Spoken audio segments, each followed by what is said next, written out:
1982. It basically just allowed it to repress the Palestinian Intifada in 1987. And it just basically went on afterwards to legitimize one annexation, one settlement after another by Israel. So for all practical matter, Egypt's Mubarak was an accomplice of Israel in its annexation and destruction of much of the Palestinian livelihood. And in terms of the legacy that he leaves for the people of Egypt itself, what do you think are the key markers that we should be drawing attention to on this day? He was, after all, the president for over 30 years. What legacy has he left behind for the people of Egypt now? Look, there was no doubt about the fact that he was an autocrat that rigged every single election since 1980 and basically ruled the country with some corrupt elite and the military. But he was, and he did call the decisions within the country. Basically, the army entrusted him with the leadership of Egypt. And hence, we have this authoritarian leader that could be compared and should be compared with other leaders within the area, like, say, for example, Syria's Assad or Iraq's Saddam or Libya's Gaddafi. In comparison to them, he was far less totalitarian, meaning he was far less repressive and far less of a dictator in the sense of dictating every single aspect of life in the country. Egyptians were, to some degree, able to lead their own social, educational, cultural affairs, entertainment affairs, and what have you, unlike in countries like Syria or Libya. So there is a certain margin of liberalism within the society, within the market economy. Hello, we've got some quiet weather now starting to push its way into Japan. You can see this area of cloud which has moved across the region. Little clutch of storms here, tucked in with this area of low pressure, which will continue to move across Honshu out into the open waters as we go through Wednesday. There we go with our brighter skies. Some fresher weather, having said that. We're at around 11, 12 Celsius there for Tokyo over the next couple of days. One or two wintry flurries on the western side of Japan as a result of that. Fine and dry across the Korean Peninsula. Wintry flurries there into northern parts of China. But for the south, there's a good deal of sunshine. 23 Celsius there in Hong Kong. That dry weather stretches across a good part of Indochina. Not too bad into the Philippines. Not too bad into Thailand as well. But for parts of Malaysia, got some very heavy showers coming through. Borneo seeing some heavy showers, longer spells of rain. We have seen some flooding into Indonesia recently, and it's very much a similar picture as we go on through the next couple of days. Meanwhile, we're seeing some rather unsettled weather too, moving across the northeast of India. Some lively showers just around Bihar, West Bengal. Wetter weather now in the process of making its way across Bangladesh. For most, it is fine and dry. Temperatures in the north picking up to 28 degrees.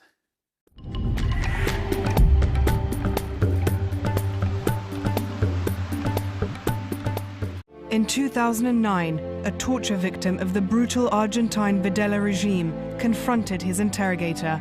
You tortured? No, I wasn't torturing. I was interrogating. Has justice now been served for the atrocious crimes committed decades earlier? I didn't touch you. You were telling lies. An investigation into the dark history of Argentina. Why didn't they kill me in the end? Rewind, interrogating a torturer on Al Jazeera.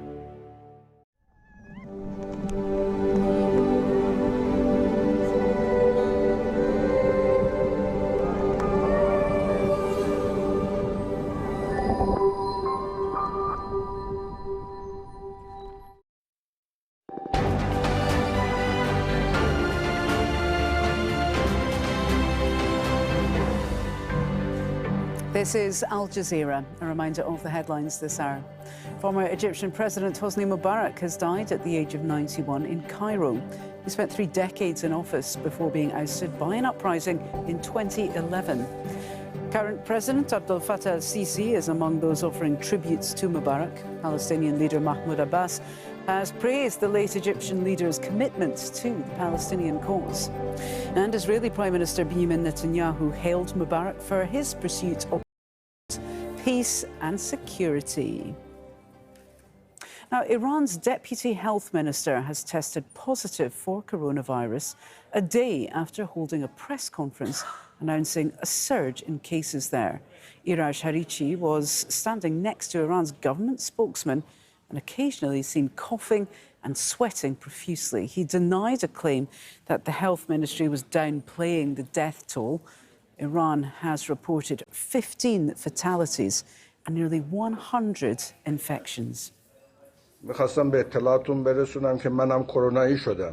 just wanted to tell you that I carry the coronavirus as well. Yesterday, I had a fever, and late last night, the results of my preliminary test was positive.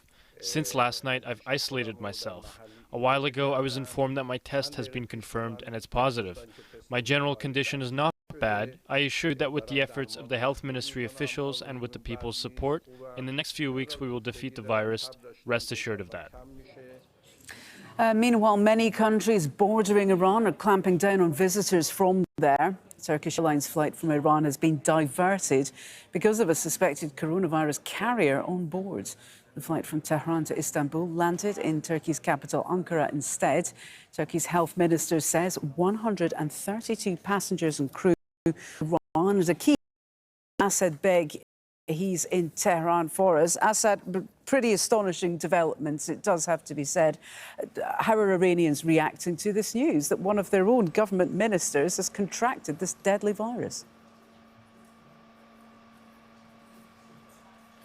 Absolutely astonishing. Now, he gave this press conference yesterday standing next to the government spokesperson, and even yesterday some were questioning whether he was feeling okay, and it seems he has been infected by the coronavirus. Now many Iranians are taking to social media and questioning whether the government spokesperson, Ali Rabi, who is standing next to him, has been infected by the coronavirus. And remember, that room was full of politicians and members of the press. The government spokesperson has contact with the president of this country, dying, coming out of the quarantine ward for coronavirus. Now, many Iranians are wearing masks and gloves. There's fewer people out on the streets. Schools and universities remain closed. Some cafes and gyms have closed. Public gatherings such as concerts, film screenings, football matches have been cancelled. But Iranian people are looking to their government for guidance, and right now one of their ministers has been infected by the coronavirus. And this comes on the same day as President Rouhani seemed to downplay the spread of the virus. He said it wasn't as bad as the flu virus that the country has dealt with in the past, and that people shouldn't panic and they should take the advice of the health ministry. Now, that's really bizarre because the deputy minister from the health ministry has been infected. So the Iranian people are questioning the official account. They want to know how many people have been infected, how this virus has spread, and what the actual number of dead is, because many people I've spoken to seem to believe that it's way higher than 15. OK, Assad Beg, their live for us in Tehran. For now, thank you. Well, as cases around the world increase, there are fears about the global implications of the coronavirus outbreak. Analysts will be watching US markets set to open in just less than an hour's time after share prices in Asia and Europe took a hit. Well, White House correspondent Kimberly Halkett joins me now from Washington, D.C. Once again, Kimberly, all eyes on the States. Yeah, and Americans increasingly nervous, as you pointed out. The stock market and the concerns that happened on Monday certainly didn't help. And now the U.S. President Trump finding himself in the position of trying to contain those fears as they continue to rise. The U.S. President on Monday tweeted that things were very much under control. But at the same time, the White House submitted a funding request to the U.S. Congress for $2.5 billion in order to try and fight the virus, one that Democrats have called wholly insufficient in terms of the funding requested, even incompetent. Now, the U.S. president, speaking as he wrapped up his trip from India, is still working to downplay those fears. It's going to work out fine. I hope so. We're working very hard. We're spending a tremendous amount of money also on, we just asked for $2.5 billion on getting everything ready just in case something should happen, and also helping other nations that really aren't equipped to do it. Now, in terms of that funding request, the money to be used for vaccine development, protective equipment, even treatment. But again, many Americans not feeling confident in the strategy of the United States government right now. They not only point to the very troubling signs of the evacuation of some infected Americans brought back to the United States, put on the same plane over the weekend with those who were healthy, separated only by flimsy plastic sheeting, but also many Americans not feeling entirely comfortable about having those that are infected and being evacuated brought to the United States in their home states and cities. So again, a lot of trouble and fear about what the nervousness, the misunderstanding surrounding the virus, the government trying to contain it, but so far not doing a very effective job in terms of quelling the nervousness of ordinary Americans. Kimberly Halkett there, live for us in DC. Thank you for that update. Turkey's president has confirmed the deaths of 2 Turkish soldiers in Libya. Recep Tayyip Erdogan sent in troops in January to support Libya's internationally recognised government in Tripoli. Government forces are battling fighters loyal to warlord Khalifa Haftar, who've been trying to capture the capital for the past 10 months. Mahmoud Abdul Wahid is in Tripoli. He says people there are waiting to see if Turkey retaliates for the soldiers' deaths. The President Erdogan, as he was addressing his speech to the opposition, he is justifying their existence, the military individuals and also the Turkish advanced weapons with the government of national accord. So the fact that the Turkish President Recep Tayyip Erdogan is mentioning that they have lost soldiers in Libya, that could be some kind of justification to any counter-offensive. Turkey seems to be playing a major role. The Turkish military existence on the ground with the government forces has achieved a substantial change on the ground, repelling the offensive by Haftar's forces that started on April the 4th last year. But again, it seems that these violations by Haftar's forces, according to the government of national accord, are derailing the peace process in Geneva. The state-owned oil company in Libya says fighting in the past month alone has cost it more than $2 billion. Forces loyal to warlord Khalifa Haftar have blockaded Libya's main source of income since mid-January. That includes major oil fields and export terminals. Haftar is also continuing his 10-month offensive aimed at capturing the capital, Tripoli, from the UN-recognised government. A ceasefire has started in Gaza between the Palestinian arms group Islamic Jihad and Israeli forces. The UN and Egyptian ceasefire follows 2 days of cross-border attacks. The Israeli Air Force says it responded to the firing of at least 80 rockets from Gaza on Monday, and 6 people, including 2 Islamic Jihad fighters, were killed by Israeli strikes in Syria on Sunday night. Attacks in Gaza wounded another 4 people. Malaysia's Prime Minister is reported to be trying to form a new coalition government 24 hours after Mahathir Mohamad resigned. To add to the political turmoil, his party quit the ruling coalition over a long-running feud with Mahathir's rival. Florence Louis has all the latest from the capital, Kuala Lumpur. Mahathir Mohamad, in his capacity as the interim Prime Minister of Malaysia, met with party leaders across the political divide on Tuesday. Reports say he is planning to propose a unity government, one that would see politicians from rival parties working together to form the next government. But that idea has now been rejected by the main opposition party known as UMNO. UMNO was dominant in Malaysian politics for more than 60 years, until it was voted out in a general election 2 years ago. Now, UMNO, together with several other opposition parties, held a press conference, and they said if Mahathir cannot even lead a coalition of 4 parties, what more a coalition consisting of 12 parties? They're calling for Parliament to be dissolved and for fresh elections to be held. Now, another possible scenario that could play out, however, is a new coalition could be formed. Now, political horse trading and negotiations are happening behind closed doors, and it's still too early to tell which parties would have the right numbers to form a majority in Parliament. But if the outcome of all this is opposition politicians coming back into power through this manner rather than through the ballot box, then civil society organizations and voters may just reject such a government, and political upheaval will continue in Malaysia. In South Sudan, years of war have left thousands with disabilities. For the population of 12 million, only 3 orthopaedic rehabilitation centres are open.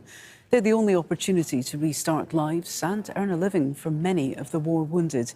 Hibba Morgan reports from the capital, Juba. When Joseph Akon was shot in a battle in South Sudan's civil war 5 years ago, he thought he would recover after surgery. But his wound was so serious, his leg was amputated. That made it difficult for him to find a job, and for a while, he thought his life was over. I was a soldier, and in one of the battles in Bentui, I got shot. When I lost my leg, I couldn't eat. I stressed out a lot. I couldn't be a soldier, and no one wanted to hire me for a job. South Sudan seceded from Sudan in 2011 after 21 years of civil war, the longest on the African continent. But 2 years after independence, civil war broke out there too. Decades of fighting has left many people suffering from war injuries, both civilians and soldiers. It's also left hundreds of thousands disabled. Conflict has left many of those struggling to get the health care they need, especially in areas outside the capital. And some say they're marginalized and sometimes excluded from employment. In 2017, groups like Human Rights Watch estimated that South Sudan has about 1.2 million people with disabilities. That's largely the result of not just the recent conflict, but decades of violence. This center in the capital, Juba, covers more than half the country when it comes to providing care for the disabled. And those receiving attention say getting prosthetics or any other kind of services provides them an opportunity to restart their lives again. Suzanne Ide is 40 years old and has suffered from polio since she was a child. Life is hard. Even though I try to work, still I need somebody to assist me. And people will fed up, even the family. But after I get the new device, I'm able to carry my books and everything, my materials, school requirement and everything. I work with my own without any support. The center produces prosthetic limbs and other aids, including wheelchairs. Doctors here say while there's less fighting in South Sudan as a result of a peace deal signed in 2018, many patients continue to come for help. The biggest group, these are the group of gunshots. And we have like animal bites, they are there, snake bites, and now we have the diabetic patient. As I talk now, the rate is increasing. Staff here say if conditions improve in the country, they expect the number of patients in need of rehabilitation to rise. But at this moment, the center capacity is fully occupied with the patients, and we are somehow managing. We don't have much waiting list. But once the access is improved, the road condition is improved, the public transportation improved, then there are many patients who will not coming, they will keep coming. Then we will have really challenges to handle. Joseph says he's yet to find a job, but he says now that he can walk again, he doesn't feel stigmatized and left out. And that's giving him hope that someday he can work again and financially be able to stand on his feet. Hibba Morgan, Al Jazeera, Juba. Well, you can find more of this story and the rest of the day's news on our website. The address, as ever, is aljazeera.com.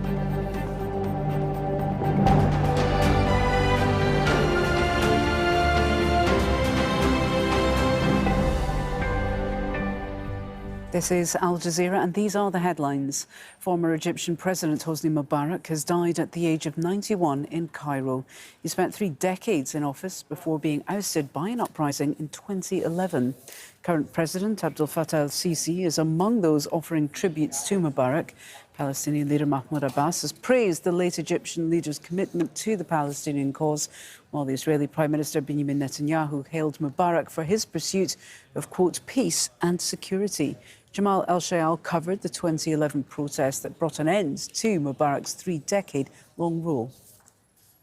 If we're looking at how to evaluate Mubarak's legacy, the best and probably most accurate evaluation is looking at those 18 days, looking at the wide cross-section of society from all the different political and religious backgrounds, from all the different economic backgrounds, from all different ages and genders that took part in the streets, that gathered in Tahrir Square, in Alexandria, in Suez, Mahalla, and so forth. That is probably the best assessment of the Mubarak regime, because in it you will find people who are either young and felt that they had no future in an Egypt that was ruled with such authoritarianism, or that had very little economic prosperity.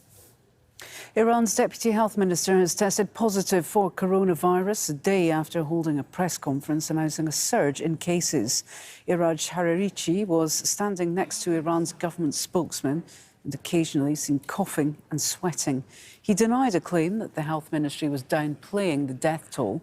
Iran has reported 15 fatalities and nearly 100 coronavirus infections.